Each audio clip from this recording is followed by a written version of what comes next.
Contract was started on March 20, 2024. Tandaan nyo yung data.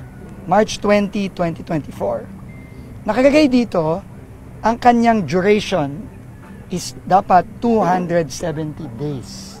Okay? Pero, nung June 11, so, April, May, June. So, less than 3 months.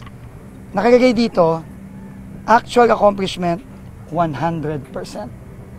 Date collected, meaning nabayaran si Wawaw Builders, siya ang contractor, si Wawaw, July 21, 2024. Tinanong ko si Cap Oscar Gabriel, ang kapitan natin dito. Kailan ba nagsimula ito? Itong ginagawa, yung nakikita nyo ngayon. Kasi obviously, bago pa ng gawa yan eh. Diba? Ang sagot sa akin ni Cap, ang sagot sa akin ng mga kababayan natin doon, yung mga nakatira dito sa tabi, 3 weeks ago.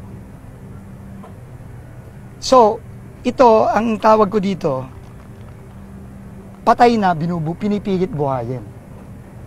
Kasi, nabayaran na siya nung last year.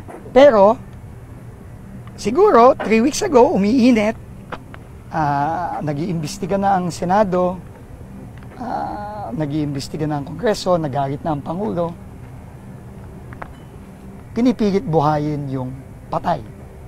Wala na to ghost project ito Klarong-klaro na ghost project ito.